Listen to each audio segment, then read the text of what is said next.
Right now, right here. I would do it and give credit for it, but I can't.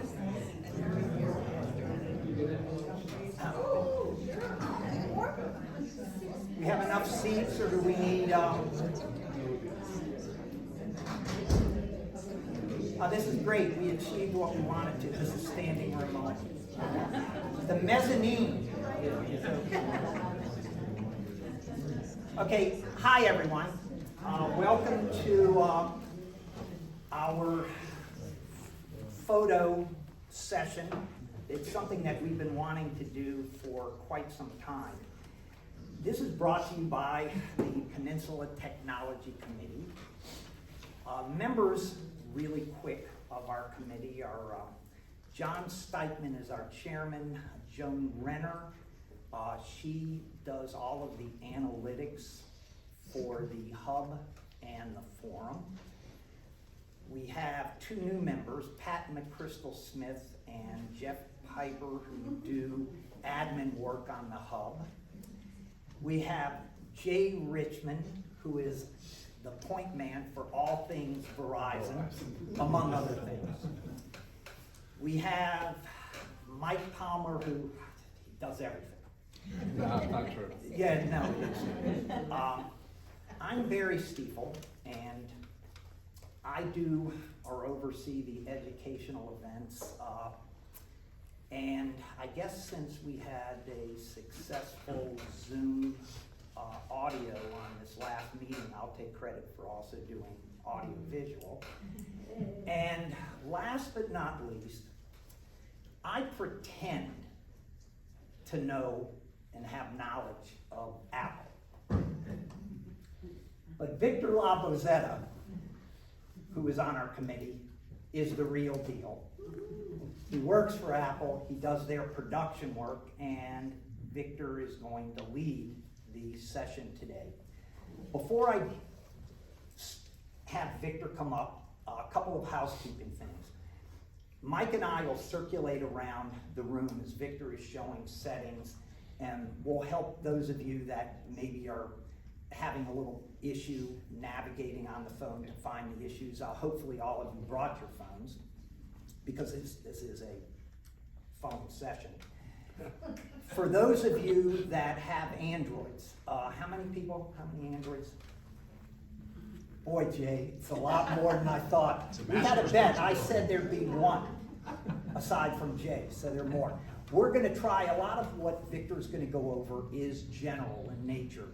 When he gets into some of the settings, we'll try to help you, in walking around where to find them. Jay may also be able to pipe in with where those settings are, but by and large, the things that Victor's going to go over will be applicable to Android as well. We don't have a handout because we will post the slide deck, the presentation, on the hub and the forum, which brings me to something that I bring up pretty much every session we do, the technology forum. The technology forum is an all-inclusive site for the peninsula and the peninsula only. How many people have not registered or are not on the forum? Oh, this is awesome. One. Okay, well, I said I wouldn't embarrass anybody by pointing you out, so I'm not. You need to register and be on the forum. It is the place, it's unique. There really is nothing else like it in any community that we've looked at in the country that has something that is this this inclusive and also expansive in what it covers. It's all things technology-wise that deal with the peninsula and beyond. So you have a technology question, don't go to Google first. Come to the forum and look. Where is it under? Pardon? How do you find the forum? The forum. Well, you missed the session on websites. That was 2 weeks ago, Ellen, but I'll forgive you. No, I'll show you afterwards. Okay, With that, I'm gonna get the hell out of here and walk over with Mike. Let me introduce you to Victor Labozzetta, who's gonna lead this session today.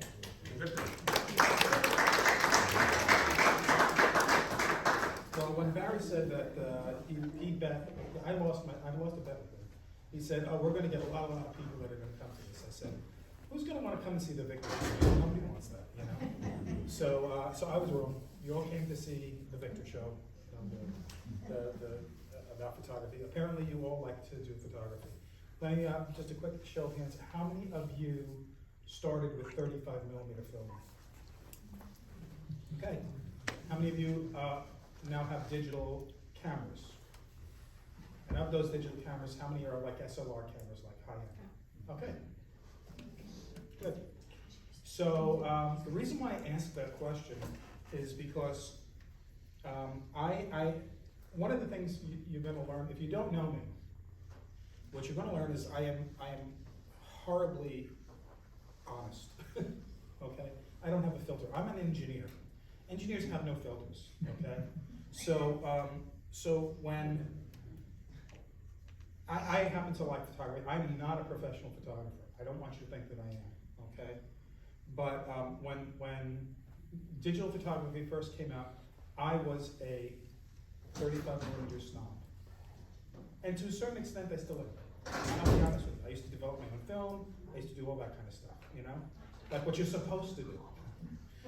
But up until recently, if you told me that professional photographers were using iPhones, I would say, why are they doing that? They should be using something else. They should be, if they're going to do digital, they should be using a real digital camera, like a Nike or something like that, you know? But I'm wrong. I can admit that.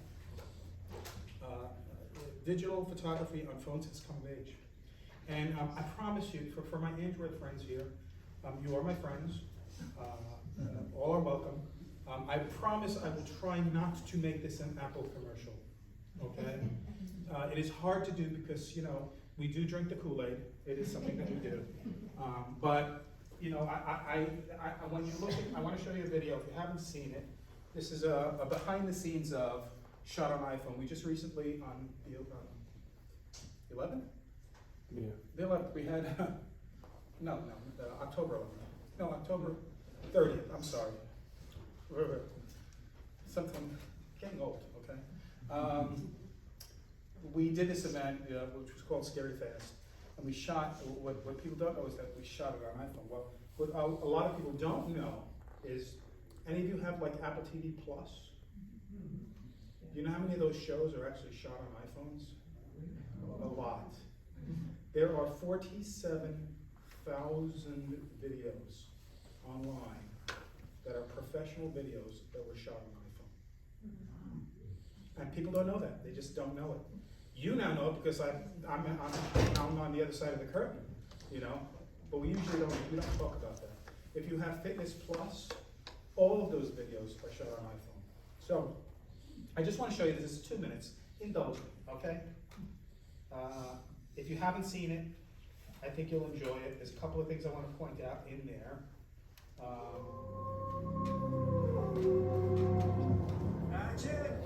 Good evening, and welcome to Apple Park.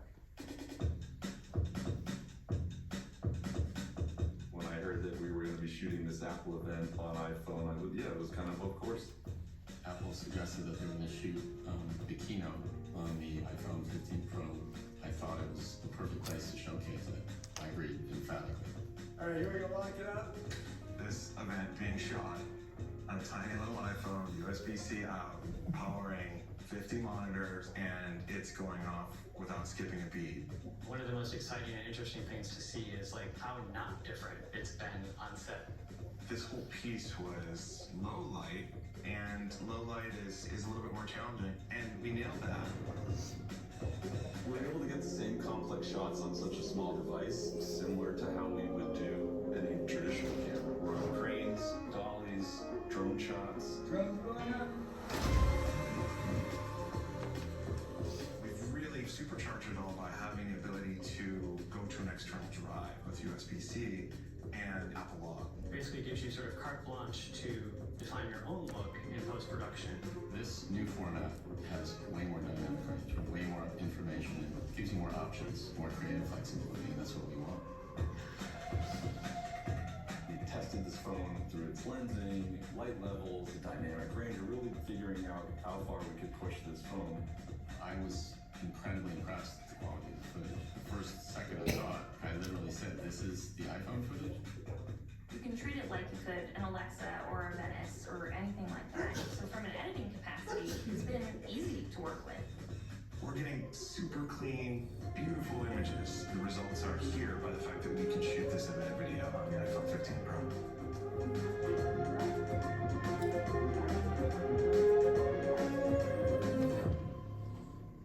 So there's a couple of things the reason why I show that is there's a couple of things I want to point out, okay?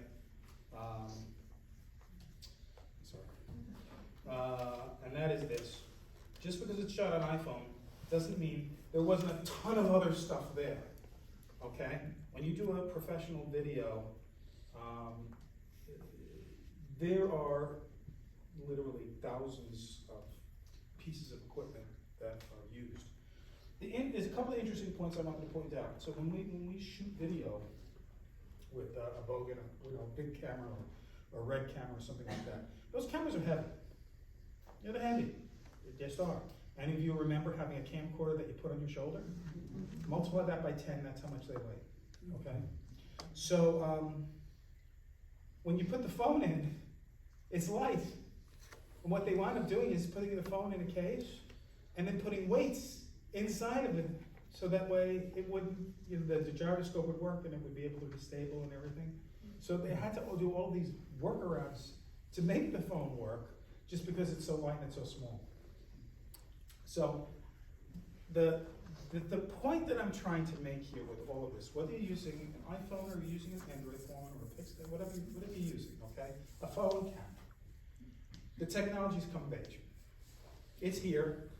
It does a great job, and there's no reason why you shouldn't be using it.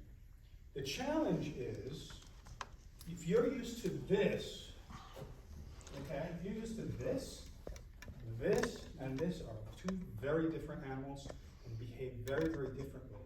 So typically, what we do as human beings is we set it on auto.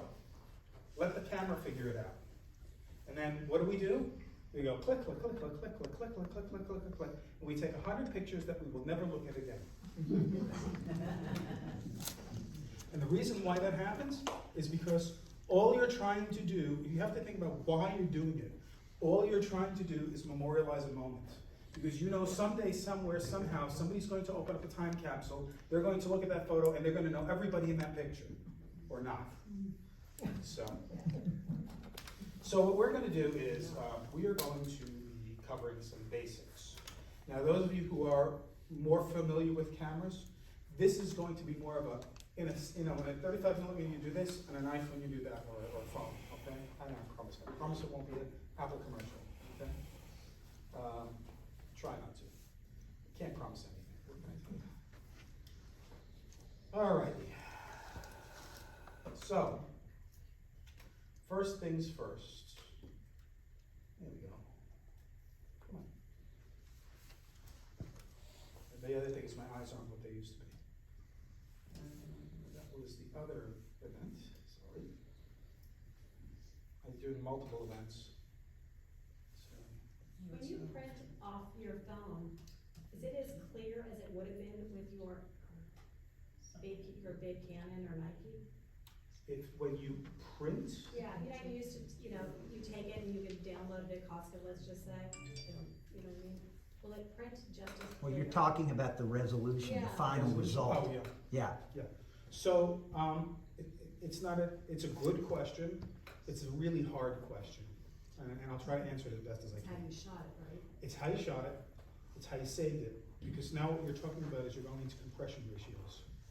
It depends on which compression ratio you used. So even if I use my digital Nike, okay, that's compressing images unless I shoot in RAW. If I shoot in RAW, then what you see is what you get. If your printer can handle it, it'll print perfectly. And if you shoot in RAW, you can do a 50-foot poster, it'll be beautiful, Of course, then you have to have enough hard drive space to do it. We can talk about that a little bit. Okay, this is what we are gonna talk about, okay? So we're gonna talk about some photography basics, settings, subjects, and objects. And this is really where the rubber hits the road when you're doing photography work. And I'm gonna be completely honest about this. I told you I'm not a photographer. My brother is. He's won 2 Andy Awards for his photographic work, okay? So a lot of what I'm going to tell you, I learned from him. So I just want to give him credit. In fact, he was, in Vietnam, he was an aerial reconnaissance photographer. They used to drop him out of a helicopter with a camera to take pictures of battlefields. Okay. So we're going to talk about subject and object. That's going to make or break your pictures. Talk about setting up the shot, angles, hardware, and some tips. I brought some toys here. Some of this stuff, most of this stuff, since it is the holiday season coming, you're going to want some of this. And I'm going to tell you right now, the other day I went to Walmart just to see, okay, because yes, I went on Amazon and I look, and I usually buy my stuff from B&H, right? But I said, what can I get for under 20 bucks? And I was like, oh my goodness, Walmart is like the cheapest place on the planet. You know, it's even cheaper than Amazon. So all of this stuff that you see on this table, except this, and of course my cameras, is under 20 bucks. Okay, let's start with some photography basics. Okay. I'm going to switch over to my phone here, and you can feel free to follow along.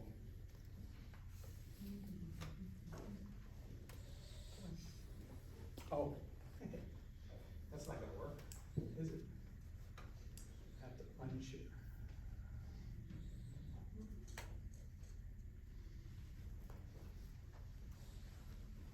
Can't see.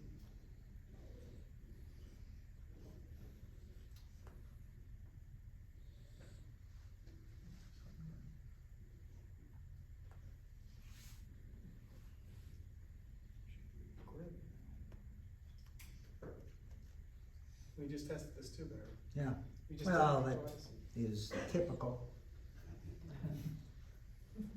Doesn't matter how much testing. Mhm. Technology, it's wonderful when it works, There it goes. and when it doesn't. There it is. By the way, Victor's using, for those of you that have or don't have an Apple TV, he's using an Apple TV, which isn't the big thing. It's the small little black box. An Apple TV is similar to a Roku stick, you know, or a Chrome. It is a way, it connects to your TV, and it's a way of streaming content. That's what the other devices do. They allow you to stream content. But the Apple TV goes way beyond that, in my opinion, because not only can you stream content, but you can do what Victor's doing now. And those of you that have updated to iOS 17.1, and you've also updated your Apple TV if it's within 2 or 3 years old, you can now do FaceTime on your TV. So you've got that 70-inch TV at home, you can do FaceTime on it through the Apple TV. I did the ad for Apple, not him.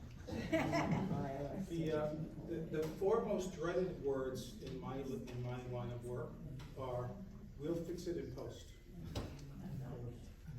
No, you'll fix it before you take the picture, okay? If you look, which was just up there. Yeah, just left. It just went blank. Okay. I'm sorry, I apologize. It happens. This never happens to me. There, come back. Studio, right? Okay. So the first thing, the first trick that you need to understand is, out of the box, oh, come on. Why are you doing this right now? Is somebody messing with me and taking this box?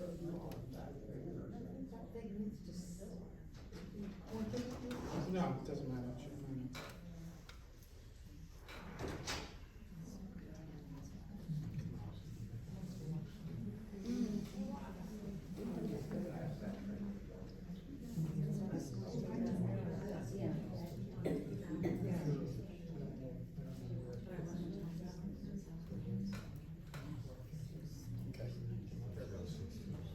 The first thing that you need to understand is that out of the box, any phone, whether it's an Android or an iPhone, it is set to the most popular settings for the most popular group.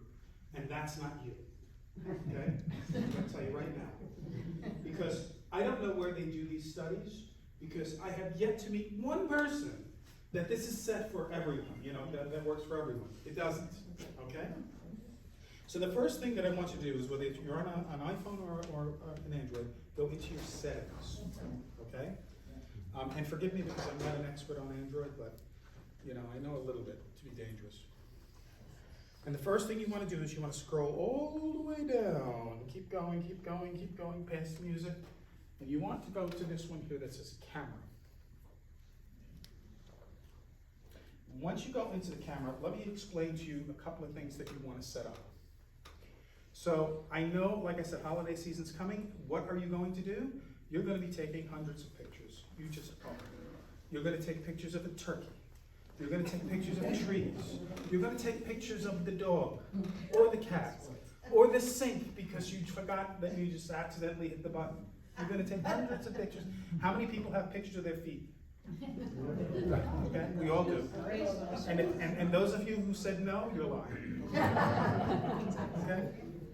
The first thing that you want to do is you want to change record video to 4K at 30 frames. It's the first thing you want to do. And I'll explain why. 4K and change your video to 4K. Depending on the phones you have, you may not have that set. If your phone can support 4K, if it does not support 4K, you want to choose the highest resolution. I'll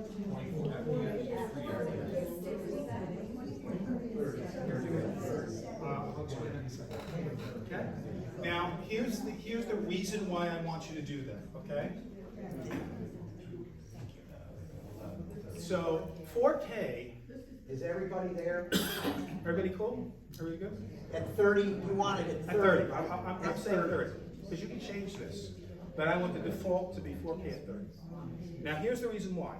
If I look at my choices here, I've got 720p, 1080p, 4K, 2430. Let me explain to you what this means. 1080p at 30 or 60 frames is the speed of YouTube. Even though YouTube says, we stream in 4K, you don't stream in 4K. When you pay for their service, they can stream in 4K, okay? Their default standard is 1080p.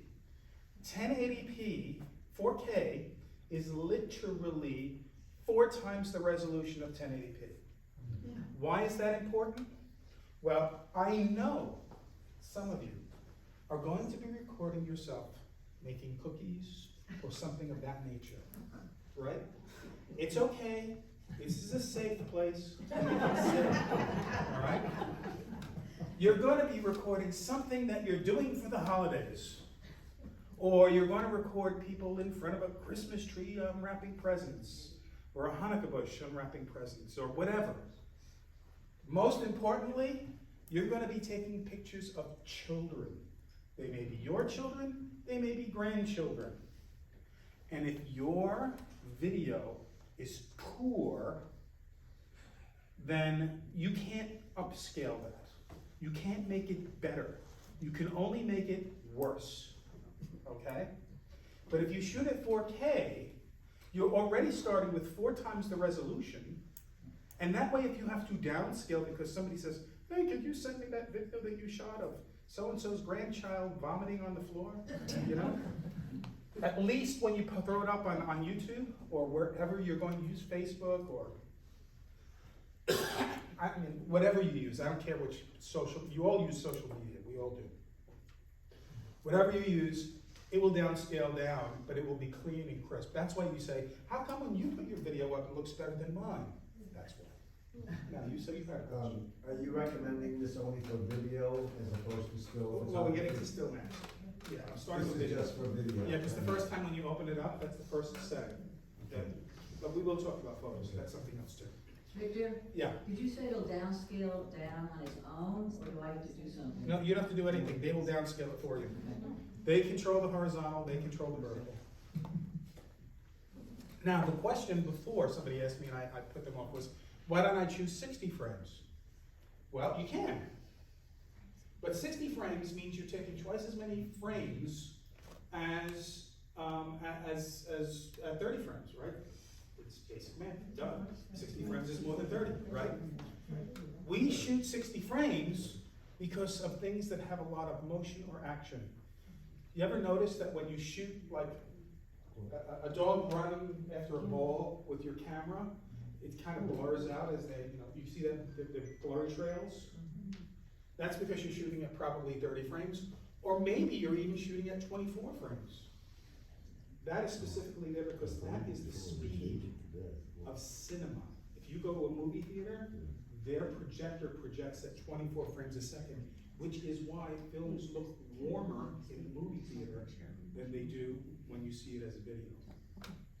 They're shooting at 24, TV goes at technically 29.97, but it's really 30 frames. That's why it looks different to you. So you can shoot at 60 frames if you're shooting a soccer game or something like that, something that's moving fast. But I warn you, shooting at 60 frames uses twice as much hard drive space. So you better have a lot of room on your device or dump whatever you can off before you start shooting at 60 frames. And even worse, you'll see that there's a way that you can set this up to 240 frames a second. And the iPhone will do it. It'll gladly take 240 frames a second, and you'll be able to shoot 5 minutes of video before it goes, oh, space. Okay? And we actually even kind of tell you this, and I just want you to understand that it is a guesstimate. It's not precise, because there's lots of variables. So they'll say, like, if you shoot at 40K, it's going to use up 400 megabytes of space on your hard drive. Whereas if you shoot at 24 frames or you shoot at 30 frames, it's going to be 60 meg. Okay? So that's the first thing. PAL formats is for Europe. If you're broadcasting on a European standard, you use PAL. We never, ever, ever do that. Well, I do that, but, because sometimes I do broadcasts to London or to Australia or New Zealand, but that's, okay. HDR, high dynamic range video, okay? This you can turn on, but again, it's going to eat more hard drive space. High dynamic range means that your camera is going to see more color, okay? You see, all of the film that you shoot, whether it's still or whether it's video, is compressed. And what happens is, the camera has to make a decision, the phone has to make a decision how it's going to compress it. And when you hear the word compression, the next word that you should be equating that to is throwing out. Okay? So when you shoot video, remember I said before, oh, well, if you shoot in RAW, you'll get it all. That's an uncompressed video or photo, is RAW. It means all the bits that come in are all the bits that get saved. But when you shoot anything else but RAW, it's going to throw out information. Well, guess which information it likes to throw out? Color. It throws out color, and it throws out, there is a dynamic range of what your eyes can see. You see, the camera that you use in your hand actually has the ability to see far beyond what your eyes see. There's a little trick that we used to do when I used to work in business, in corporate, that we wanted to know if those little infrared remotes were working, so we'd point it at the phone, and you'd see the little red light going, ding, ding, ding, ding, ding, because this camera can see infrared. So when it compresses, what is it going to throw out? It's going to throw out infrared, because it doesn't need it. Your eyes can't see it, nobody cares, throw it away. But when you turn on HDR video, it's gonna say, I'm gonna just not throw out all the color. I'm gonna save some other information so I can restore that color later. So when you do go to print, or you do go to send it somewhere, or you do go into Photoshop to edit it, it will read that HDR file and it will say, aha, red here is really more vibrant. So I'm gonna make it more vibrant. You know, that's what HDR is, okay? Don't worry about frames per second, lock camera, or, okay. You do not want to lock the white balance, because the white balance needs to be able to change, unless. Version, or what phone do you have? I don't have like Is that the new one? This is not the new one. I specifically didn't bring the new one because I knew a lot of people. Yeah, right, exactly, that didn't show up yet, right? Yeah, I have that on, should I have that on? I'm sorry? Stabilization. You have enhanced stabilization? Enhanced, that's gonna be your call on that. I usually turn it on, okay? But understand that it's gonna burn your battery. HDR should turn on.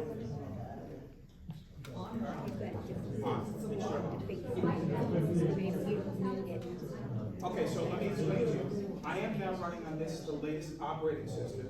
This is an iPhone 14. So I may have a couple of features you don't have.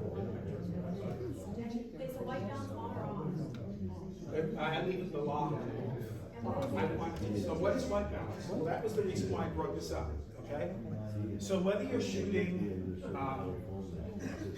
when we shoot video,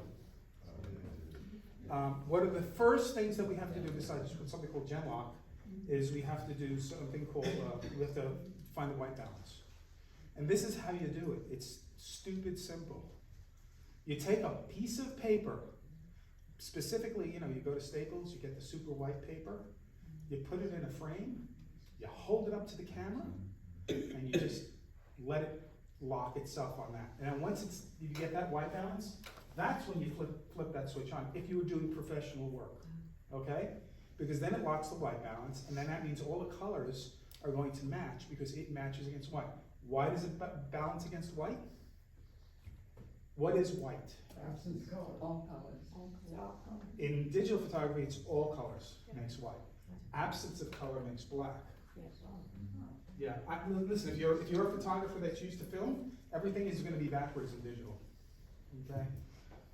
For example, if your pictures are dark in the old way, how would we do? We'd increase the contrast, right? But in the digital world, we have to increase color. We introduce more color information, and that allows us to balance it. Okay, so that's that piece there. Victor, okay. What did you say about enhanced stabilization? Enhanced stabilization is up to you. Oh. Usually, you can turn it on, it's fine. The only thing that you should do though is understand that the whole point of that is it's going to be using a gyroscope inside your camera to make sure that there's no jitter. Okay. Which means it's going to be using more cycles, which means it's going to burn your battery faster. Just so you understand. Now, if you're using a tripod or anything like that, you don't need it. Turn it off. Save the battery. Okay. Okay. Going back one step in settings, so you see that it looks like this. I want you to go to Formats. Now this is one of these things that bothers me, because this should be a default. There's no excuse this is not a default, okay? You should be set to high efficiency.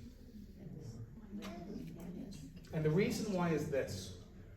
I want to take the highest resolution, highest graphic film at all times. I want to have the option to shoot at the highest resolution.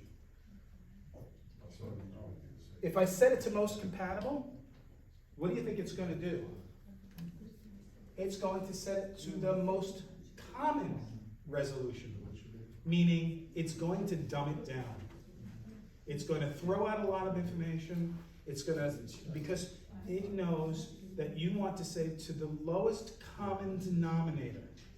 And that lowest common denominator may very well just be a monitor, an old monitor. Because it will determine when you plug it into your computer, what the lowest resolution you have is. And it will adjust itself to that. So as far as I'm concerned, if this is an argument we have internally, it should always be set to high efficiency. Does that use more space? It does. It does use more space. Anything that we increase is gonna use more space. But the trade-off is, instead of taking 100 photographs, you take 4. Because they're gonna be good. The reason why we don't look at those 100 photographs that we took is because they stink. You don't wanna see a junky photograph, right? So, but you also don't wanna throw it out, right? Just in case something changes, you know? So you shoot them raw? I do, sometimes, but not all the time. On my 15, I shoot it. On my 14, I do not. Why is that? Because my 15, I can plug an external hard drive. And I have a 2 terabyte external hard drive. So I can shoot 200 pictures. How do you shoot, like you shoot and then you go plug it in? No, you just plugged in. Yeah, it's very cool. It's very cool. But I have it enabled because what happens is all my settings get across all my devices.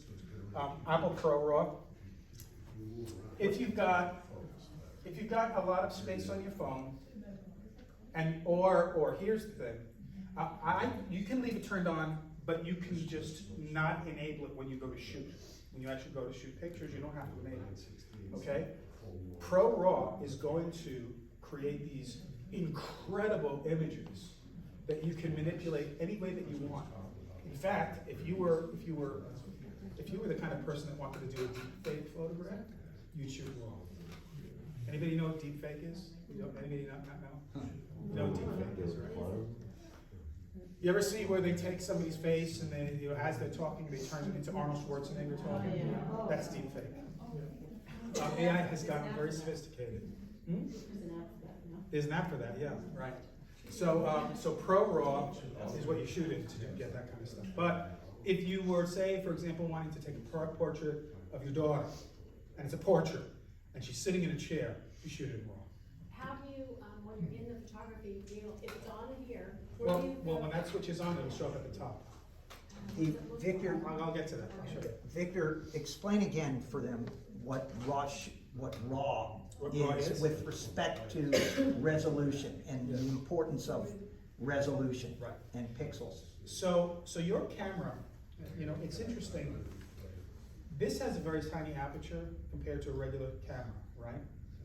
And yet, the element that's in there is 10 times more sensitive than in my digital Nikon, okay? And that's how they mathematically make all of that work without having to have a long lens. Actually, okay, so there's mirrors in there. It uses kind of like the Hubble telescope side technology to actually work inside. So it's actually pretty sophisticated stuff. And there's actually manual stabilization in there too. So RAW, when you take a photograph, if I don't have RAW turned on, depending on what I've said before, it's going to take that picture and it's going to throw out information, it's going to compress it, and it's going to store the compressed information. That's what it's going to do.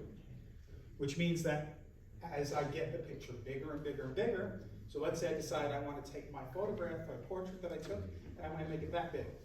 I got a printer that can print that out, or I'm going to send it to a service to do that. Do you want it to be grainy? No. You want it to be crisp. Well, you shoot RAW to be able to get that to be crisp, because it has all the information, it doesn't throw anything out, and then when they actually go to print it, the printer knows to read RAW and says, oh, this is RAW, I can really use this, and it will literally print microscopic dots. Hey Victor, just real quick, in Android it's got RAW and in JPEG. So can you differentiate that? Yeah, so RAW is what you just said. Right. JPEG is just the compression ratio that's used. Thanks. And in iPhone, it's going to be JPEG or HPEG. Okay, I have RAW and resolution. Yeah. What's resolution for photo? RAW and resolution control. The resolution is tied to RAW. RAW gives you the higher resolution. It's the same. Turned on, it just does all. It's the same thing. My camera doesn't have RAW If you don't have, if you have a 14 and you have a Pro, you don't have the Pro, And you just- you're not gonna have that setting. Or- Most people, iPhone 15. Let's get where that really, where shooting in RAW, aside from editing, you know, which most people don't do here, where it might really come in is, you go to print those photos.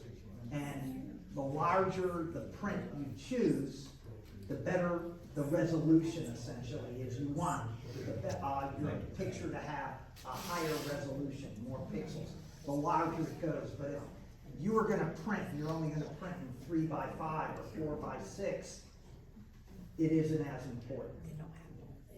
Okay, so now, one other thing here that's really important is this. And I know it's on Android phones, I don't know where it is, but I know it's there, okay? It's this thing that says preserve settings. What that means is this. Here's a real world scenario. You decide you're gonna go and see your grandson's soccer game. You are outside. It is cold. You really don't want to take your gloves off. But you do, so you can take pictures. So you go and you get there set up, you have your nice tripod, you have your camera set up, and you go and say, I want to set it at this, and I want to use this, and I want to set the aperture here, and I want to set the ISO here, and I do all these things to get it exactly the way I want. And you go, click, and it resets itself back to the original settings. Because that's what the phone is designed to do. The phone is designed that when you hit click, no matter what changes you made, it goes back to the default. Okay? Which means that now, every time you want to take a picture of your grandson on the soccer field, you've got to go through that whole gyration again. Well, there's something called preserve settings. And if you go into preserve settings, what that means is, remember what I did last time. Whatever I did last time, keep those settings. Now, here's the plus and here's the minus. You can keep your gloves on, and you can just take pictures, and it will remember all the settings you had before. But then next time you use the phone, it's going to be set to those settings, which means you have to reset it. So, you can, it's one of those things that you can turn on and off as you need, if you know in advance what you want to do. So, for example, I'm going to say preserve settings for the camera mode. Okay? I am not going to save settings for creative control because that's filters. I want to do filters afterwards. I don't want to do filters before. I want to just shoot pictures. And I will deal with it later in Photoshop or something else. Okay? Depth of field is what allows you to do something called bokeh. You have all used it. We just didn't know it was called bokeh. Okay? Why is it called bokeh? I don't know. It just is. Bokeh means if I decide I'm going to focus my picture right here, everybody in the back is blurry. That's what bokeh is. On an iPhone, it's called, I'm sorry? Portrait mode is what's doing bokeh. That's what it's doing. Now, if you turn on depth control and you use bokeh, it will do that with every photograph. You may not want to do that. So are you suggesting that keep it on camera mode for everyday kind of pictures? Camera mode is fine, okay? Because that's just your basic setting. You should be setting it every time I take a picture. Okay? Night mode we'll talk about later, okay? And then there's Apple Pro RAW. If you do decide to shoot in Pro RAW, you're gonna wanna, there's things that you set up in Pro RAW when you actually hit the button, like contrast, that you wanna keep. So if you're using it, then you turn this on.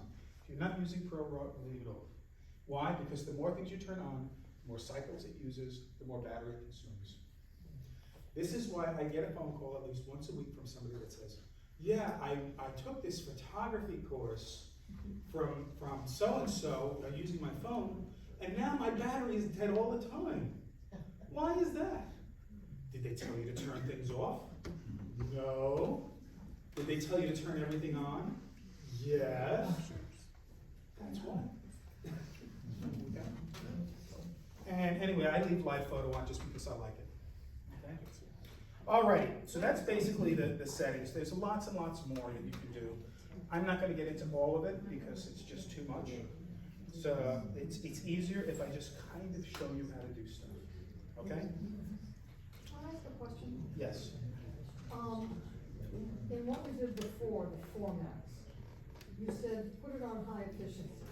It says most compatible will always use JPEG. Yes. I take my photographs, the photographs that are on my phone, and I bring them to my computer, and they're JPEGs. Yeah. Will I still be able, if I'm shooting on high efficiency, will I still be able to bring them into that program? Well, the reason why it's drawing it in JPEG is because high efficiency is off. If you turn high efficiency on, it's going to give you a higher quality video, picture coming in. Is it still a JPEG though? No. It's probably gonna be an HVAC. Now, if you have a Mac, it doesn't I matter. don't have a Mac, and I use a program that That wants JPEG? I think wants JPEG. Yeah, so what you need to do, let me rephrase that, because that's not polite. My recommendation to you is this, okay? Depending on what you want to do with those photos, depending on how you're going to use those photos, depending on where you're storing those photos, is going to make your decision for you. And if your decision is, I want my PC to be able to store these and use this app, and this app only does JPEG, your decision is made. You leave HPEG, you leave Most compatible. most compatible. Most compatible typically is if you're sharing with Android users, most typically.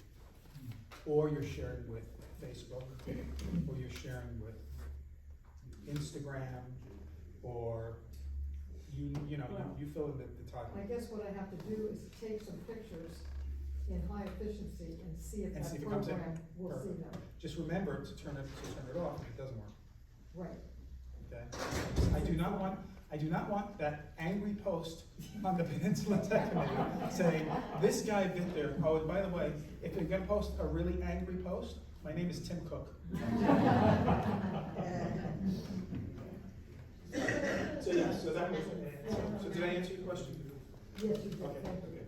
I have a macro control on. Yeah, that's a whole That's a whole different. macro allows you to do super close-up.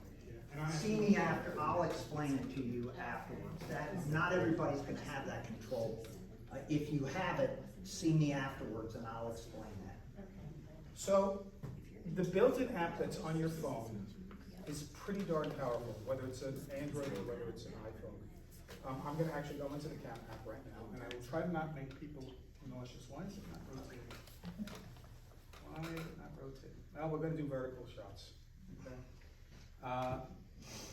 Yeah, the Apple TV is acting up today, I don't know why. Angry at me, I unplugged it. Maybe that's what happened. We just yanked it out. Yeah, when we yanked it, it might. All right, never mind. Okay, so the first thing I'm gonna do is, because I don't want you to vomit, I'm gonna put it in a tripod, okay? And I think I'm going to, well, no, I can't do that. You know why I can't do that? I'm gonna put it here like this.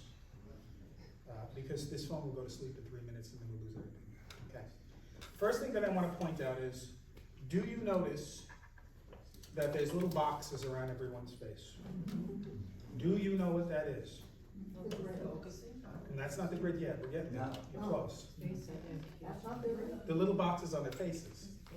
Oh, on the faces, oh, that's. There's little boxes on their faces. That's the point that it's, focusing on for light and. That's correct, those are focal points that it recognizes. That's But it has also used some artificial intelligence. People always ask the question, how come Apple isn't doing artificial intelligence like blah, blah, blah, blah, blah, blah? But we have been, and we've been doing it all along, except we use it this way, rather than stealing your data. So, those little boxes have identified those as faces.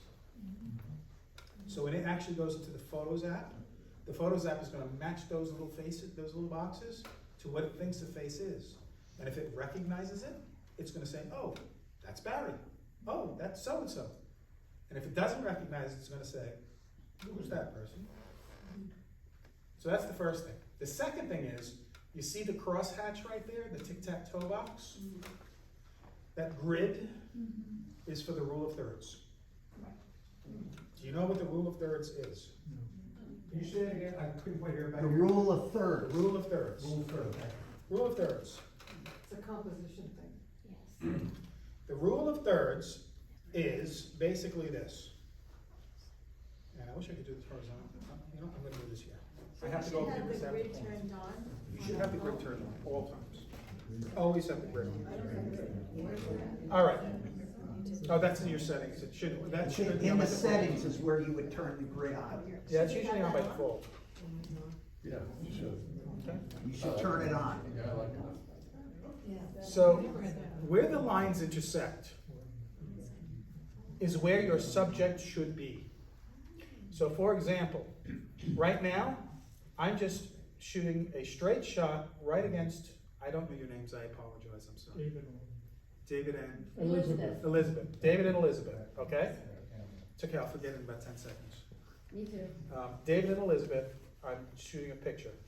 This is, while they look fabulous, a very uninteresting photograph. Okay? They may look good, but again, if you want to show people your pictures and be proud of them, they're going to look at that and go, that's David and Elizabeth. Okay, what's next? But if I come here and I ask Elizabeth, please look at David. And David, please look at Elizabeth. Okay? That's a far more interesting photograph. You know, one of the least favorite photographs to take is when you look at the camera. It's the worst picture. And I'm not saying that there's a time and a place to do that. There is always a time and a place to just do a straight shot, okay? The most common one is, I went to Disney World and I took a picture in front of Epcot Center. It's the most common thing that people will do. Or I went to Paris and I stood in front of the Eiffel Tower. Do you know why they do that? Why people do that? Because they can say, I was here and you weren't. That's what that photograph says, okay? But if I take a photograph, if I want to do that photograph, and it would really be easier if I could rotate this. Oh, there it goes. Now it goes. Thank you. Thanks for working. Okay? I'm going to borrow Barry for a second. Okay, Barry, can you come up here a second? I can. Okay? Let's imagine we are at the Louvre. Why? Because I can see. All right? And I want to take a picture of Barry in front of the Mona Lisa. That's the Mona Lisa right now, okay? You look up there, the Mona Lisa is behind him. Well, first of all, I have it on cinematic, so it's going to do bokeh automatically. I may or may not necessarily want that. If I tap on the back, Barry becomes blurry, and the picture becomes focused. That's how you focus on a digital phone. That's how you focus. You tap it. Okay? Tap on whatever it is that you want to focus, and it will focus. All right? Now, if Barry is standing directly in front of the Mona Lisa, and I'm going to turn off cinematic right now, because I don't want... Where are you touching the cinematic so it's off? Oh, it's the slider at the bottom here. Okay? Now it's not blurry in the background.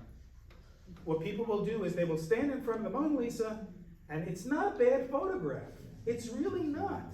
It's actually a pretty good photograph. But I'm going to make it more interesting. Barry, I want you to turn your shoulders towards the Mona Lisa. Okay? But I won't want you to look at it because I can't see your face. I want you to look this way, right here where my hand is. Even though I want to see them. Even though you want to see it, right? Okay. I want you to look here, okay? And don't smile, because it's Mona Lisa. And now, that is a far more interesting photograph than if I just had a picture of Barry standing in front of Mona Lisa. Because this photograph is not saying, ha ha, I'm here, you're not. What this photograph is saying is, there's an artistic value to it. Here's the Mona Lisa, here's Barry, he is absorbed. And that's what I'm saying with that. So by tapping on the background, you get the background and Barry's face in focus. Correct. In cinematic mode. Okay. Now, Does everybody know how to get to that? It's the slider at the bottom. yeah, here's the slider. If you don't have cinematic, Okay? Depending on the camera May or may not motion, have yeah, that. you may not have that. Regardless of whether you have that function or not, okay? And those of you who are taking pictures of me, understand the camera puts on 50 pounds. Okay? I'm just gonna put it on photo for a second here, okay? Now that I'm in photo, all right, just regular ordinary photo, it gives me access to my multiple lenses. I'm gonna give you a nickel's worth of advice. And I guarantee you've done it. I absolutely guarantee it, because it's not your fault. Oh, I just took the picture, sorry, because I leaned them. You know that all you have to do is hit the up and down buttons, and it'll take the photograph, right? No. If you want to do a selfie, all you gotta do is just hold it out and hit the volume button. Up or down, does it matter up or down? The only time it matters is up is gonna be burst, meaning it's gonna take a whole bunch of pictures at the same time. Did Okay? everybody hear that? No. Well, okay, pay attention. Victor, you wanna do that again? I'll do that again. In fact, what I'm gonna do is I'm gonna come back here, because This is, so. Oh, that's what you call that's what we call it, the slider. All right, yeah, I was trying to get the bars. Yeah, now it says. Okay, gotcha. That way it flips the camera around. All you have to do is hit the volume up and down button. If you use the volume up button, which is the first thing, meaning as long as you hold the button. Why would you use burst? You use burst for things that move. So for example, and it doesn't have to be like a football game or something like that. It doesn't have to be that. If you play pickleball, of course, we want to do burst mode for that. Everybody find the slider? Because you want to get the right picture. You know where it is? Burst is going to take picture after picture after picture after picture. And then you can look at it later and say, that's the one that I got with all this beginning and end.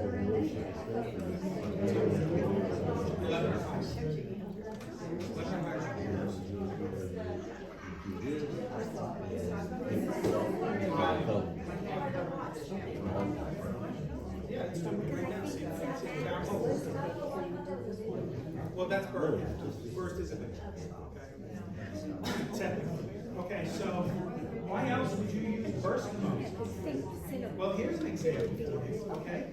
Let's say you're on a boat, right? And somebody is going to go fishing, they're going to go cast, right?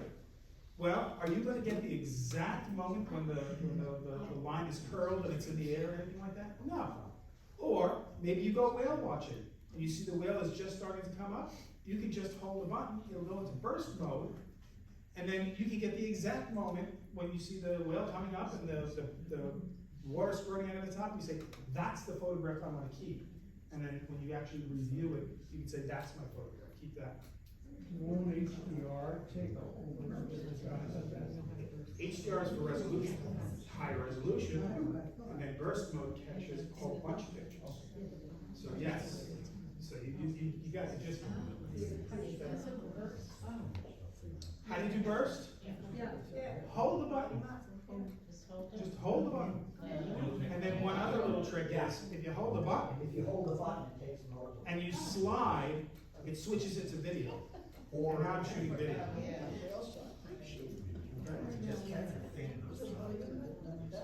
No, the photo.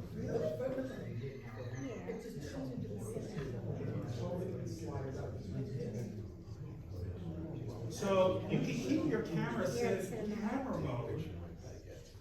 And if you want to shoot video, just hold the button and slide it up, and it'll go into video. It's usually, no, it's not. Sorry? You have to hold it, right? Well, if you're holding it vertically, you just have to hold it to the side. You press the button. Now slide your finger. There you go. Oh, now it's video. Okay. Yeah. Remember, you're going to throw these videos out later, so you don't want to memorialize that, okay? So- Why? Because I'm shooting pictures of feet. The other thing that's really cool is this little dial. Hold the button. You're getting ahead of me now. I'm sorry. Getting ahead of me. Okay. There's a couple of things I want to point out here. You've got cinematic, video, photo, portrait. Portrait mode is awesome. It's awesome. I can show you some pictures I've taken with portrait mode that my brother, the photographer, has said, oh, you shot that with your Nike, right? I shot it with my phone. Have people used the portrait setting? Many of you? It is phenomenal. It just is. Okay? Here's But you can't, I'm sorry, you can't zoom though. It's only 8 feet away. only 8 feet away, that's correct. Right, well, that's the whole purpose of a portrait. Portrait, yeah. You don't take a portrait of a mountain. I mean, you could, but, Only if it's a really good looking. yeah, well, that's, Okay. Okay. Now, here on my phone, I have 3 lenses. I have the standard lens, the zoom lens, and the macro lens. Okay? Actually, wide angle lens. Okay. You may or may not have 3 lenses. You may have only 2 lenses or whatever. That's fine. That's the point. That's not the point I'm trying to make here. The point I'm trying to make here is this: I can set it to 1x, or I can go to 3, and I can say, oh, I can't see that person all the way at the end. I'm just gonna pinch and zoom. That's what I'm gonna do, right? Well, first of all, you notice, I'm sorry, I'm picking on you. I don't mean to get on you. But you're wearing a red shirt, so it's easy to see. Okay? I don't know. What's your name? Kevin? Hi, Kevin. Everybody say, hi, Kevin. Hi, Kevin. Okay, good. Okay. First of all, I can't hold it steady, so I'm just gonna put it here. I'm sorry. So, okay? So that's better. Wally. Okay? Wally. Oh, Wally. Okay? Never do this. You know why? Because it's called digital zoom, 15x. What does digital zoom mean? Oops. Sorry. What does digital zoom mean? It means it is not capturing what the lens is giving it. It's making it up. It's using artificial intelligence to zoom in and fill in the pixels. That's what it's doing. Now, Never do this. never, you want to use the lenses that are built in. Either the 3, the 1, or the 5. Okay? Why? Because everything else is fake. The computer's making it up. And this doesn't matter whether it's an Android or whether it's an iPhone or even if it's that Nike there. Okay? You want optical zoom. You want optical. If you really wanted to zoom, what you can do is you can get an adapter ring for your old 35mm camera that will fit on this camera, and then you can use that lens. Okay? Now, I say this, but I'm saying it because it's not that like I don't do that. I do it. Why? Because I'm human. I want to be able to get that shot, you know, that's really far. But you have to ask, I'm sorry, I'm making people nauseous, aren't I? You have to decide, and we'll talk about composition later. You have to decide why you're taking the picture. Okay? If I'm zooming into the ground because there is a bug on the ground that I don't know what it is, and I want to run it through a program that's going to analyze it, yeah, I'll use the digital zoom to do it. Right? But if I'm trying to get a picture really long distance, you're better off using a camera that has a lens that does that, because that will be a pure image. Now, if you're just taking that picture because you're going to put it up on Instagram, go ahead, use the digital zoom, because their video codec stinks anyway, so it doesn't really matter. You know, that digital picture that you'll take from 15x will work just fine. But if you're taking that picture because you want to blow it up and put it in a wall, never do it. I guess the longer you pinch out, if you're gonna print, the worse the resolution is gonna be.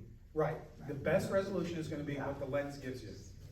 So if you go to print that picture where you've pinched out, it's not gonna look very good. It's not gonna look like it does on the phone, because you've lost resolution. What if I don't do that, but instead I take the picture and then I edit it? Well, sure, what a lot of people Perfect, do. I want your face. Yeah, what a lot of people do, and I guess, Victor, you can talk when you can take the picture, of course, and then you can manipulate through cropping the picture. You can go into the Photos app on iPhones and you hit edit, and one of the settings there is cropping. And of course, the more you crop it, you can bring that, up. You can bring that face or that person or that tree further out. And will the resolution? Yeah, and the resolution, yeah, well, yes, for the most part, yeah. Well, just go into your camera and then what? You can't see the graph? But if you use the pictures, are you gonna do a calendar, or are you gonna put them on canvas, which is popular today? If you do that Zoom, usually that software will say, it's not gonna print one. It knows, it stretches. That's why it's telling you that, so you gotta get it. That's why, for instance, the new iPhone 15 Pro and the Pro Max, where they count the lenses, they have their telephoto lenses, optical, not digital, are amazing. It's about 5 times what that camera is right there. 15? And it's optical, not digital. Don't waste your time. Okay, so, a couple of other things here. Remember I said to you, turn on that RAW button? Why? Because it gives you the option. It's not on, but if I tap that, it's gonna take that photograph in RAW. So I don't have to take every photograph in RAW, but I can take the ones that I really want to in RAW. How do you get that to come on? That's why you turn that setting on, that said Apple RAW, Oh. okay? I have to be honest with you, it's confusing, because people think, I'm not gonna turn that on because I don't want all my photographs in RAW. No, it just gives you the option to turn it on, okay? What else is there that was on the top that you didn't turn on that we could have had more options? Besides raw and, what's that one, live? Live video, well, yeah, live is, when you, take a photograph, and it takes actually a photograph before and after. And then, when you go into photos, Right. on it. What else is there that I missed? Is there something else I don't know about? Nothing that you need to worry about right now. Okay? Hopefully. But what I am gonna do is, there's a couple of things I wanna show you. You see this circle, these concentric Watch circles? now. Okay? That's live. Okay? That turns live on and off manually. Okay? Live, what it does is, when you hit that button to take a photograph, and you just hit it once, live means it will have captured, like, whether 2 seconds before, 2 seconds after, or 3 seconds before, 3 seconds after. It's great, because you may take the photo. Yeah, because no matter how good you are, no matter how good you are, what happens is you may or may not get that exact moment you want. And what's nice about live is you take the picture and you go, oh, I was just a half a second too late when the ball actually did hit him in the forehead. But with live, I can hold the picture and see exactly the moment and say that's the photograph. Is it less, is it more? Yeah, in the newest update in Apple, you can go to your live photos and you can slide, so we can show you afterwards, you can slide so you can pick one frame within that 2 seconds. So that's what he was saying. You may have taken the photo you took you really don't like, and you have all that motion when you first open it. Well, now you can take those frame by frame, and pick the particular frame that has the photo that you want, or the shot that you want. Now, in live. I just In a want live photo. to point out a couple more things here. You can shoot live. I'll show you that. I'm going to show you how many of you use Pano. Do you like it? No. Why not? It's weird. It looks weird, doesn't it? Yeah. Right? You have to be really still. Well, so if you're going to shoot a Pano shot, I strongly advise you use a tripod. Because it's really, really, really hard. What happens is that you have to follow that line, and you move like from here to here. It will do a 330-degree picture. Yeah. 330 to 25 degree, right? Why is that important to take? Well, okay, you're on the Cape May ferry, and you just wanna take a 360-degree from the bow. You know, I'm king of the world, whatever, you know, whatever, okay? It looks weird when you look at it that way until you put it into photos and open it up, and you can slide it back and forth. But where it becomes really interesting is if only Apple had a device that you would wear on your face that would allow you to look at 360-degree photographs. Wouldn't that be interesting? They're coming out. They would be coming, it sounds like they would, right? Yeah, they would, yeah. So that's where those photographs become interesting. But 360-degree photographs also become interesting when eventually, perhaps maybe next year, you start shooting 360-degree video and you want to have a backdrop. There's lots of interesting things coming out. Sometimes I take a picture and it's a group, or like in a museum and there's 20 people. Yep. The people on the end, It looks elongated. Yeah. Until you open up the picture and you slide over. You have to open it up. yeah, I think even the pictures sometimes don't look right. Is there some setting that I have? No? Should It looks be. like fisheye. You look fisheye? You know what I mean? It's It just has to do weird. with how you pan. No, this is not in that. If they're flat, Yeah. and you're panning this way, No, yes, no, you can do that. forget the panning part, just taking a picture. What setting do I have on? Oh, Is it looking on weird? your phone? Yeah. Oh, that shouldn't do that at all. Okay, just checking. That sounds like it's a feature. A feature that I don't know why it's on. No, it sounds like a feature that's not supposed to be there. Oh, okay. Like that's when your lens warps, that's what happens. Oh, great. New Okay. phone. But you're getting a new phone Getting a anyway, new so. So I'll tell you that now, because you're getting a new phone, so. No, it just Um, has this weird thing. So Pano is really nice to take. You don't have to shoot Pano pictures for everything. You don't have to shoot 360 degrees. But if you do have a large group and you have your regular picture, it's hard to take that picture, so you do a Pano. It's just everybody. Here's the fun thing. What you do is you start your Pano this way, and then when you get to right about here, have those people run behind you onto the other side and keep going. Yeah, it's fun. It's fun to do. When you put it vertically like this, let's say you want to take a picture of the Empire State Building as a Pano. That's how you do it. You hold it like this, turn on Pano, and you pan up or pan down. I did that exactly for the Eiffel Tower. I've done it for the Empire State Building. It's great. Okay.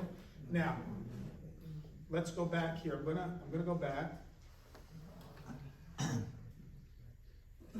can't see anymore. Karen, that was the setting in Antelope Canyon. Panna, when they went like that? Let's do this here. Let's do this. Now, I went back to just the regular photos, right? There's a caret. We call this a caret. Okay. It's a coding term. It's the arrow, right? If you go ahead and tap on that, you'll see what it will do.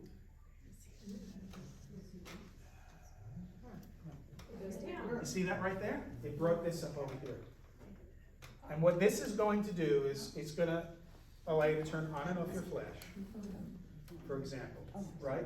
By default, flash is on auto, which means if you decide to go to your granddaughter's tap dance that's the word, recital, right? By default, it's not bright enough, it's going to turn on that flash. How many times have you sat in that auditorium and seen these flashes go off that are completely and totally useless because you're too far away from that flash to make a difference?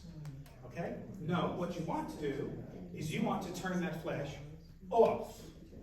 And what will happen? Your flash is generally on. By default, it's going to be on. Yeah. But you want to turn it off. Now, what you want to do is when you turn the flash off and there's not enough light, the phone will automatically default into night mode. By itself. You don't turn night mode on and off. It doesn't. Okay? And how do you know night mode is on or off? Right here, next to the flash, you're going to see a little rectangle, or oval rather, that's going to have like 3 or 5. That's 3 seconds. It means when you hit that button, it will take that photograph for 3 seconds. Now, the analogy would be this.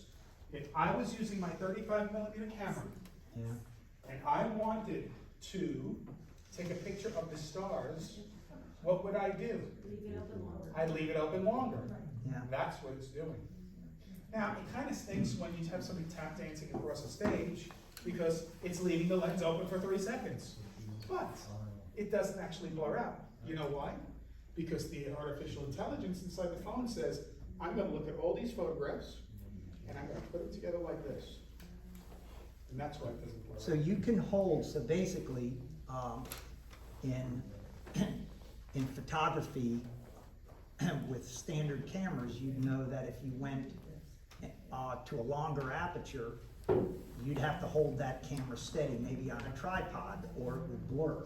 But you're saying that this doesn't. This doesn't. What This do you doesn't want the blur. water blurred? Okay? You can do that too. Okay? What you would do is you would use, let me show you this. Okay.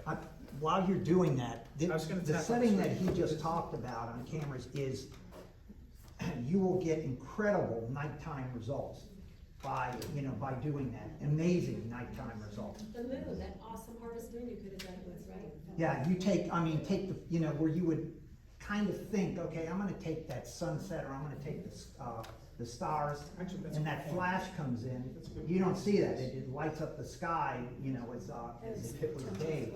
With this, you're gonna get amazing results. It's gonna hold us still. You turn the flash off, and you turn the setting that he was talking about, which gives you. What was that? Which setting is he talking about? Okay. First of all, you notice that line in the middle? That is actually telling me whether I'm level or not. Because you're gonna stabilize your Exactly, right? What I'm gonna do is I'm gonna tap once on that sun. Okay?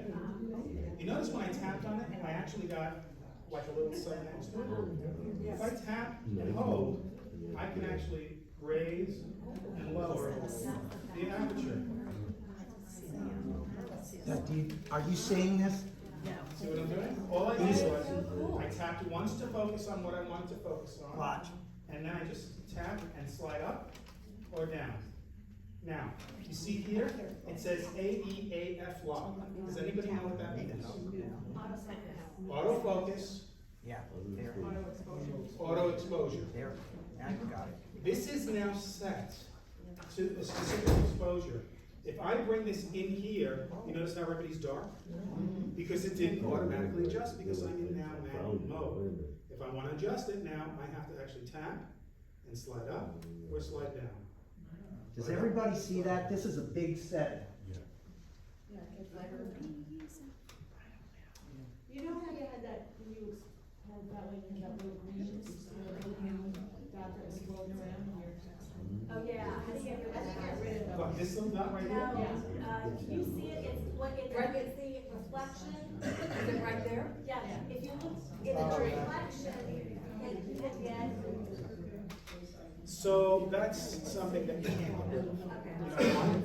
Because remember I told you I was doing some voodoo with the lens to make it look like it, make it take some longer lens? That's actually Oh, 1%. So there's really very little. Look at the camera. You're in, yeah. You can Photoshop it out. You can, there's a lot of things you actually can do. Turning that off. Turn that off. Open up.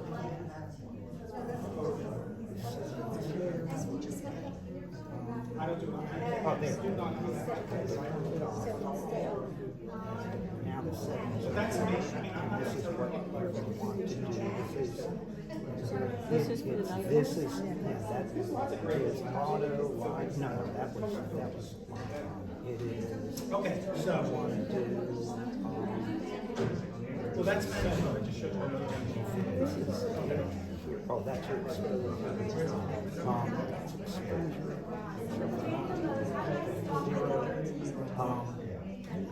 Oh, yeah, so. Victor, where's the setting, show the setting again if you can, when you turn the flash off, the nighttime setting. Let me just, have to rejoin Just have to remember, we're gonna take a night picture.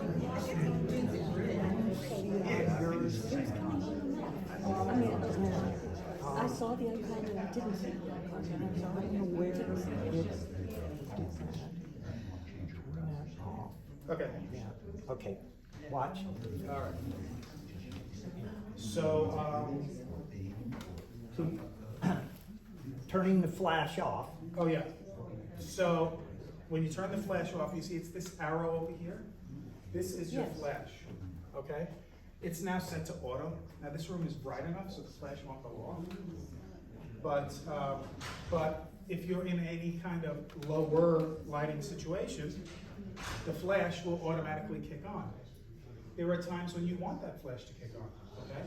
It might be just, in a darker room, and the flash really works well. But it's the important point that I want to bring out, and this is really where I was going with this, okay? I know sometimes I get sidetracked, I apologize. Light, okay? So how many of you have one of these? This is a digital Nikon D5000. Okay, got one of these? No. Anybody? All right. What I want you to see is, how big is the hole in the front of the camera? That's called the aperture. How big is that hole? It ain't the same, right? What this basically means is, how many people have a telescope? You have a telescope? Okay. How big is the lens on that telescope? It's big, right? How big is the lens on the Hubble telescope? It's 30 feet. Real big. Right? It's real big. Why? Why is that? It's called physics. The wider the size of that lens, the wider the aperture, the more light it's going to capture. The smaller it is, the less light it's going to capture. Now there's two components to that. The size of the lens, and yes, this is the time when size matters, okay? The size of the lens and the pixels in the element that are captured, okay?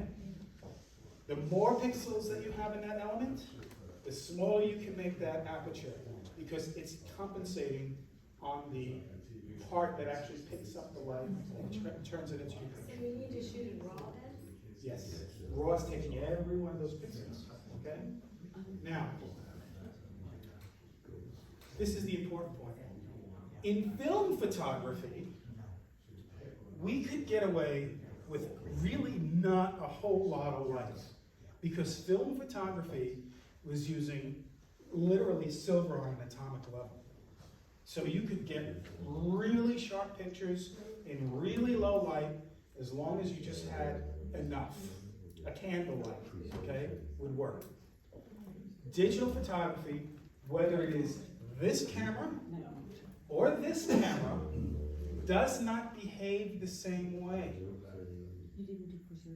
No matter what you do when you're using any digital camera, whether it's a phone or this Nikon, you need more light. Because light is how it does, the light is how it figures out colors. And colors make up the light. The more colors, the more light, the more sharp your picture's going to be. Can you go back just really quick, turn off the flash and turn the night, Yeah, the so night right setting. there, in the lower left-hand corner, if I tap on it, right? Come on, don't make a liar out of me. There it goes, see? I'm So turning it you've on. turned the flash off, and now the setting, that 2 or 3 second setting. Oh, you're not gonna get the 2 or 3 second setting at night mode because it's too bright. It's too bright, right? It's too bright. That's why. If it was dark in here, you would get that little oval that shows night mode. That's what You happened. can't control that, When it you turns had itself. it, you had it down so it was a little Okay. darker. This thing? Okay. Does everybody understand That's your that? flash right there. But up here, when it's dark, you get a little yellow oval. Number it. You're not gonna see it. If it's dark, it's gonna get that. Well, backlight. So you can keep it on that. Okay, so, knowing the way that the camera on a phone behaves differently, we can use that to our advantage, okay? So here's the trick. Remember I showed you if you tap and you drag up and you drag down, you can change the exposure so that way it's brighter or darker, right? If you are shooting in a bright environment and you close it down, you're closing down color information. So people say, well, then I need to shoot my photograph with it bright. No, because if you shoot it too bright, it'll blow out the picture. What you want to do is, you want to take a picture of something. Let's say you're outside in the daylight, okay? Take the picture, adjust the exposure, and make it just a little brighter. Just a little, hair. Because in my experience, although the computer does a great job, a human being does it better, okay? And if you adjust that just a hair brighter, you're going to get more color information. So when you actually do go to print it, you can make the reds vivid, the blues, you know, solid. And what we talk about is the blacks and the whites. You know, the blacks are blacker and the whites are whiter. Okay, that's what you want. You want to have that vivid color.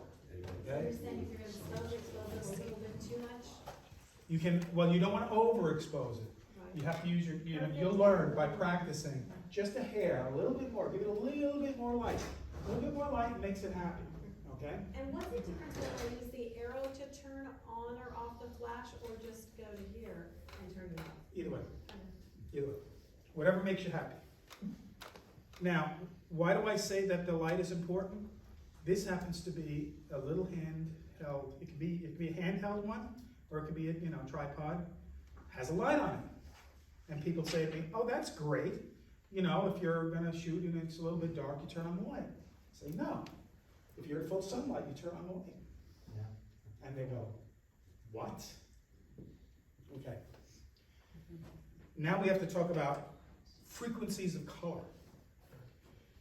So, sunlight is white. People say, no, sunlight is yellow. No, sunlight is white.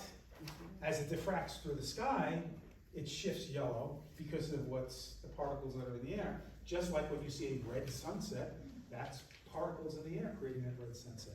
But the light coming out of the sun is white. It is white. Okay? And that's okay. The best picture you can take is in the light, but not direct sunlight. Direct sunlight will wash out your picture. So you want to be in daylight, but you don't want daylight unless you're going for an artistic look of the sunlight streaming on somebody's face while everything else is dark around you. That's when you do that.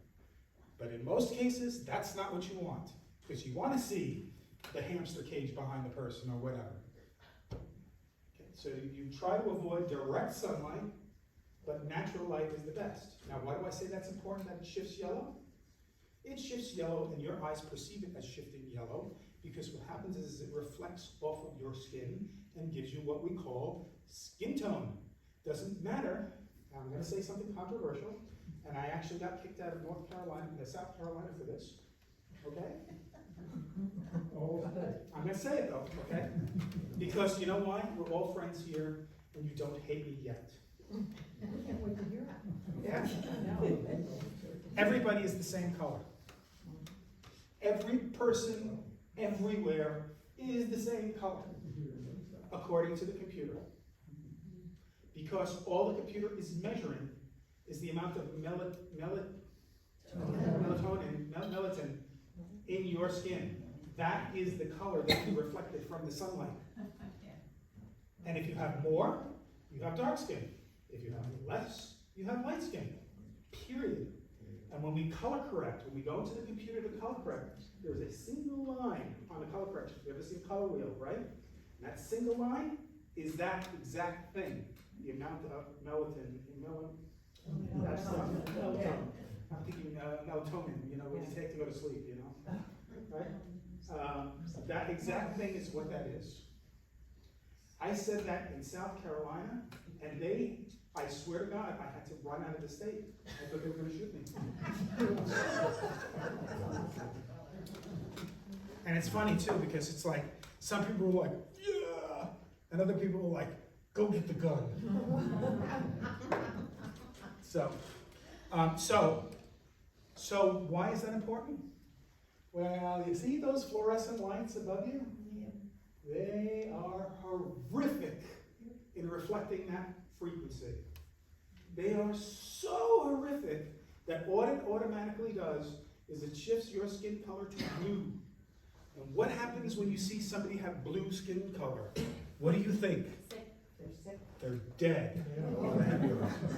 Okay? Call an ambulance, right? So, what do? Well, first of all, don't use fluorescent lights to take picture ever, if you can avoid it. Is LED any better or halogen? LED is better, as long as it's the right kind of LED, which is why I wanted you to see this. Now, it's very bright sunlight, so it's a little hard to see. But what we do to fix that, and this is just $9 at Walmart. How do you say no to that? You put your phone right in the center here, take pictures of your baking cookies. I mean, come on, it doesn't get better than that. Is that just the ring, or Can is that it be, the tripod? can that be used as? That's the whole thing. It was the whole thing, $9. Yeah, I'm like, are you serious? I do, you know, except they didn't have to because everybody bought them at $9, right? So what I'm gonna do is I'm gonna turn this light on. What's that thing called? Christmas gift. It's just a ring light. Ring light and tripod. I think my granddaughter has one. Listen, if they're doing selfies, they got one of these. She's doing videos. If you're doing Zoom, If you're doing Zoom, if you're doing Zoom, you, this is you what gotta get you one wanna of use these. a ring light. I have a couple of these that I did not pay $9 for. I want you to know. Or I should say, Apple didn't pay $9. Don't go crazy. So I can actually adjust the amount of light, right? But you notice that this light isn't white. It is replacing that yellow shift that is missing from the fluorescent lights. Why is it a ring light? What's the shape of your face? Okay. So now what I can do is I can actually go in and change the colors. I can make it red, I can make it green, I can make it blue, I can make it green, purple, whatever I want, whatever color I want. What, I want to dazzle you with some colors, I can do that too. If I want it to be a rainbow, I can do that too. So, but, yeah, you're right, yeah, I should stop playing. Let's just put it back on. Why do I do this? Purpose of all those colors. Yeah. What's the purpose? So when you're shooting, so when you're using TikTok, if you are under the age of 21 and you are using TikTok, and you decide I'm going to do vampire makeup, I'm going to make it blue, you know, or whatever, you know. The other thing is, I don't know if it's red. I think if you shoot in red, it eliminates zits. Or something like that. There's a color frequency that it does that, you know? That's why this light has so many different. The ones that I have basically just have two, you know, a few colors. Just so you know. Okay? $9. Okay. So if you're shooting under lights, fluorescent lights, you need to have something that's going to shift the color. If you're using an LED light, you may have just a white LED light. That may not be sufficient. You may need to add color to it. Because what you're perceiving as white, remember, the computer sees a whole lot more than you do. And that LED light may be putting out infrared. Incandescent bulbs, guarantee you, has a red shift. Guarantee you, because it's incandescent. Okay? It comes out infrared. And that throws the camera by balance off all the time. Which is why we used to pay gazillions of dollars for these special bulbs that didn't do that, but put out enough heat that you could bake a turkey. Now we don't do that anymore, we use LEDs. So what's nice about this is you can use it as a selfie stick. Take a selfie. Please be careful with selfie sticks. Number one, don't hang your selfie stick over Niagara Falls unless you're sure it's really tightly in there. Why do I know that? Trust me, don't do that. Number two, and Find My iPhone doesn't work. By the time you find it, it doesn't matter. And just so you know, I'm just going to, in full disclosure, it wasn't me that happened to. It was my daughter. Can you use Find My iPhone to find it? Went over the cliffs. No! No! Okay, so That's amazing. The other thing about a selfie stick is, please be be careful that you're not gonna poke somebody in the eye as you're wandering around with your selfie stick, okay? You can use them. I'm not a fan of them, but you can use them. What I have used, and this is what I strongly recommend, is this. This is not $9. This is my walking stick, right? Or is it my walking stick? So, you ever go to a concert? You ever go to a concert? You know how they say you're not allowed to take photography in that concert? And if you bring a tripod with you, they will take it away from you. They will take away a walking stick because they need it to walk. Oh, and by the way, just because it's a walking stick doesn't mean that it doesn't extend like that. And now, if I take my phone and I put it in my walking stick, I can hold my walking stick up to here, and then I can use my Apple Watch to actually use it to take the photographs. So you do that? Yes. Yeah. Your Apple Watch has the watch app, has the phone, the camera app, and all you do is you hold it up, you look. Used to be, can I say a side story? An internal Apple story. Don't record this. So used to be, if you've never used it before, remember, if you're gonna put it on social media, my name's Tim Cook, remember, okay? Used to be that the watch had the actual picture from the phone, right? Until they found out what people were doing was leaving their phones in places that they shouldn't and watching people on their watch. Oh, yeah. We had to take that feature out. No. So now you just see a black screen, and you have to look up and see if that's the picture you want to have happen. It's only a shutter. What? It's only a shutter. A couple seconds, yeah. You must have the older operating system. On what? Watch the camera? On both of them. Because the newer operating system takes that feature out. If you don't take a selfie though, my hand usually covers it. How do you prevent that? If you go to take a selfie, it's easy. If you go to take a selfie, hold it here and use the speed.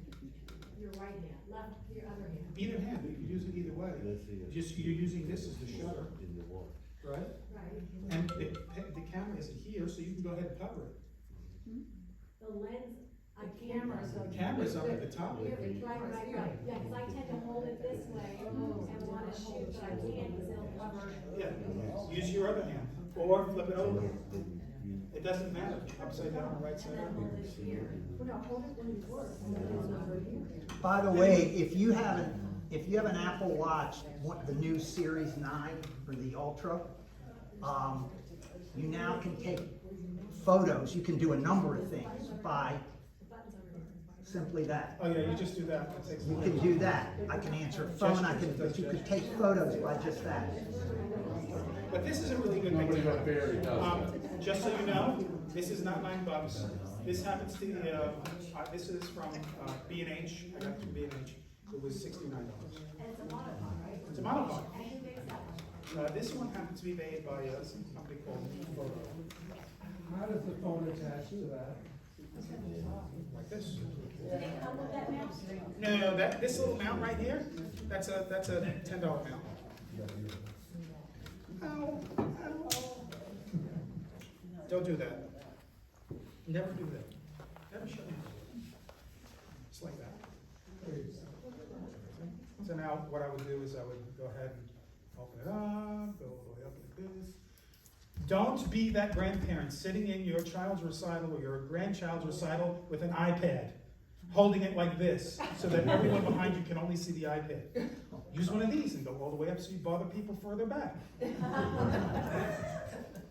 What's the manufacturer on that one? This specific what? The $9. Oh, the manufacturer on that was, I will have to look later. I don't know. On the light, On the light, yes. we just saw it. Just go on Walmart. Yeah, I was just there. Yeah, the big one though is expensive. It's Big one's $11.99. It's not even. And by the way, the Tech Committee is holding its annual holiday gift guide, which we have done for the last number of years. It's November 30th, and we're gonna do this Zoom, okay? The announcement will go out, and that's one of the gifts. We didn't put it in, so write it down. That's Victor's gift. Suggestion. Anyway, Are you gonna put these in, or? No, we already did. Only the people here will have access to this gift. anyway, I got a few minutes left. I'm just gonna show off now, because, you know, I can't. Okay?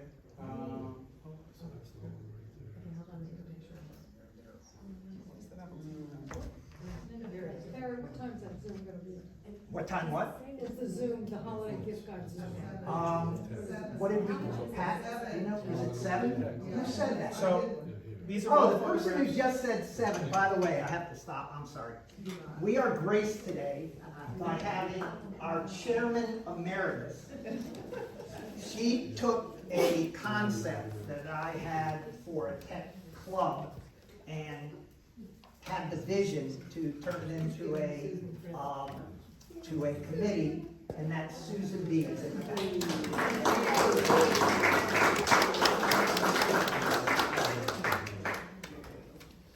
So now I'm just gonna show off, okay? These are all photographs that I have taken with my phone, various generations, mind you, from like iPhone 7s all the way up to 14s, right? So, this is an example of a bad photograph, okay? Sorry. It was done with the older iPhone. I did not have the ability to change some of the settings, which is why you get that white line around it like that, and she's dark. This is one of those ones that you fix in post. I wanted to show you an example of a bad photograph, okay, before I show you an example of a good photograph, so you know what to look for. And that's the thing, after you know, you'll never look at photographs the same, because when people show you your photographs, instead of says, you know, oh, look at my grandchild that was just born, you go, you know, your settings were off when you took that picture. But this is an example of Does that. everybody know that the photo app, not the camera app, the photo app has an editing setting?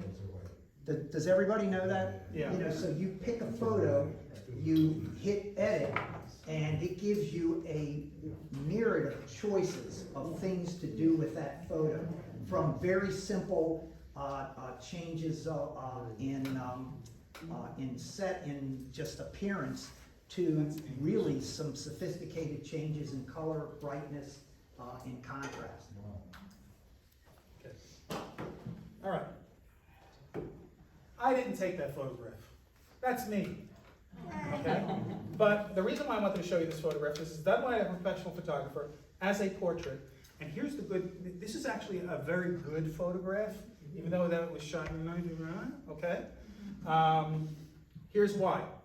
Notice that my father is twisted. Yeah. This is composition that we're talking about. Notice that my mother is direct on, and me here, staring out, was doing whatever a kid does, right? But if you notice, it's not straight. I actually had to crop it a little bit to fit over here. There's actually more space here, because he was standing in front of a band.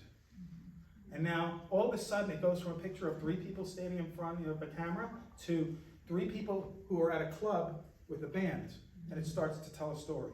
Your photographs should always tell a story. You should convey a story by everything that you take a photograph of. Always, always, always. That was taken with an iPhone, okay? This was at a bar where all of the waitresses were dressed in 1920s outfits. And I took that photograph with the assistance of my brother. The reason, why do you think that that's a good photograph? The lighting. The lighting. First of all, it's shot in black and white. So why do you shoot in black and white? Black and white can convey more of a story than color, because then you have to start thinking about shades. All right? That's number 1. Number 2, you notice that the sharp lines of her face go into the negative space, take her out of the picture, and you can actually see her as well. The soft lines on the shoulder, okay? The gems should have been a little bit sharper. I could have done that, but I focused right here on her cheek. Was that the portrait? Did you use portrait mode for that? No. Wow. I did that by hand. Wow. Okay? Pretty good, huh? Well, that is, with the background, like, that's. This is, now this is a perspective picture I want to point out. Where am I shooting from? I'm up, shooting down. In some pictures, you're down, shooting up. In some pictures, you're shooting shoulder length. What's that mean?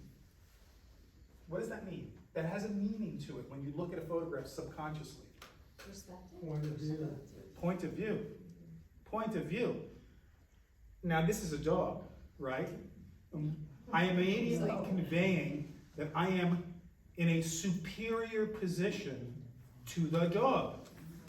What if this was a person? It tells a different message. The different message is I'm superior to you, so I'm standing above you and I'm looking down at you. Okay? Now, you can use that for certain things, like if you were on a balcony, shaking a picture down, because there's a different perspective. I'm up here because I'm trying to get everybody in the ballroom and I'm on the balcony. But if I'm standing foot toe to toe with you and I'm looking down at you, that's where the expression comes. You're looking down at me. You get it? Okay? The second thing about this is the dog's face is sharp, right down to where you can see I have to do some dental work over here. This is my dog, okay? But everything else is blurry. What's interesting about it is his head is sharp, but his body is blurry. That gives you the impression that he is leaping up. You get it? Every photo should tell a story. This was shot with an iPhone. I got the sun, I got all of the colors, I got the reflection on the water, and that was all done in photos without a filter. So did you adjust the? Yep, I had adjust. That's when I was showing you the contrast. I showed the sun. That's when I had adjust the exposure. How close is that color to what you really saw? Pretty darn close. I adjusted it until I got it right, as close as I So could. you adjusted the exposure up just a tad? Just a tad, just exactly right. That's what I did. I didn't take that photo. That was done by, I'm not going to say which professional photographer that I'm jealous of. But yes. But you know how this picture was taken? The reason why I showed you this How picture did you shoot that? How was this shot? Yeah. This was shot in burst mode. Wow, yeah. Because that way, it's a hummingbird, right? Hummingbird? Yes. Right. Yeah. That way you can, you ever try to take a picture of a hummingbird? It ain't easy. So what you do is you go into burst mode, you set it so that way you're close enough. No, actually, what he did was, he cheated. He set up his phone here on a stand, and he went back into the house, and he waited until the bird was there, and he could see the phone, he could see the bird, and he used the remote, and he took the picture in burst mode. Because the bird's not going to come that close to you. That's how he did it. It's so much better than anyway. But I did shoot that one. That's portrait. That's With the portrait, not macro? That's portrait mode. Really? You did, that isn't a macro shot? That's not a macro shot. Wow. That is in portrait mode. Did you hold it to do it? And I held it to do that, which I shouldn't have done, which is why you see the blurry edges over here. If I would have had it on a tripod, it wouldn't have There been is that. actually a setting in portrait that will block the background. Yeah. And let that stand out. Yeah, we didn't get into that. Or but you can you're do right, that yeah. with taking, you can use the wide angle setting to do macro shots. You can do It's that too, getting yes. within 2 or 3 inches of the subject. Yeah, And it that's- creates effects like that. That's why that's Yeah, amazing. that's a great way to do it too. How But do you this block was it before. out? How do you block the background out like this? It's just the way the But to background take a was, it was picture. dark. Oh, I see. I didn't use a flash either, but what I did is I overexposed it. Yeah. I overexposed it when I shot it. But you have light choices. This one is my favorite photograph of all time. That is my stepdaughter, Sophia. Great picture. This was done with portrait mode. It was done in portrait mode. And the reason why I like the photograph is, this is again composition. Most people, when they take a portrait, they take a picture from here to here. It's the Mona Lisa effect, okay? But if you want to take a real photograph and get emotion, you need people respond to faces. And if you notice, I cut the hair over here and the chin over here, just barely enough, so that way, where's the rule of thirds here? Here, here, here, here. There's a box here that you look at, and that's the rule of thirds for a portrait. Eye, corner of the mouth makes the square box for a portrait photo. And like I said, that's my favorite photograph of all time, because I'm biased. You know? But you can see right here how good it is. You can actually, oh, can you see me? You can see me in her eyes. Right there, taking the photograph. Pretty good, huh? And that's me just showing off now. Was that natural light? That was natural light, that was outside.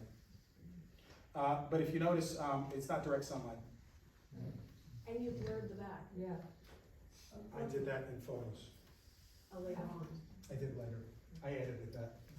That's an edited photo. It wasn't as blurry. I put a Gaussian blur on it. Anyway, with a mask. Okay, that's my presentation. There's thank you.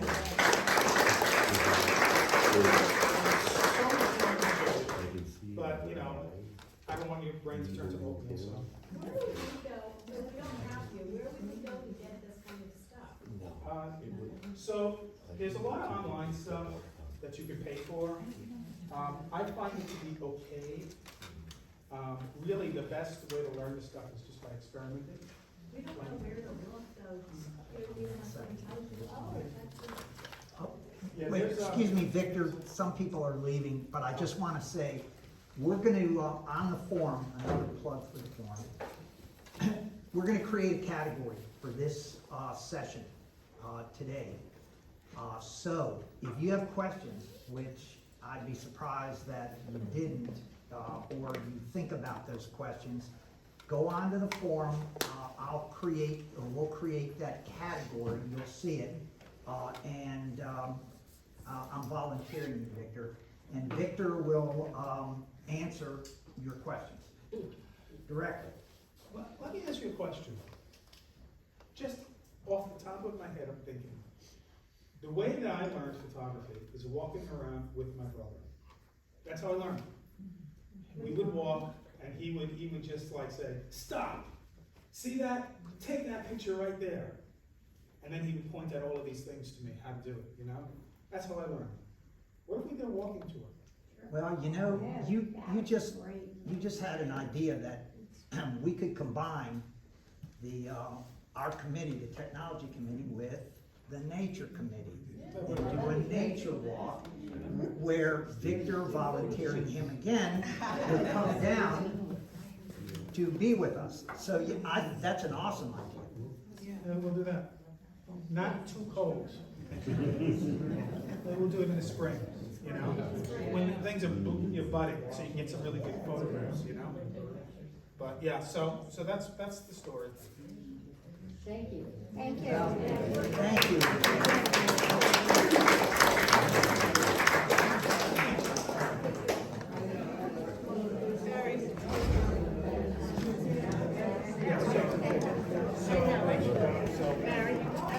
Yeah. I mean, stop. Pictures?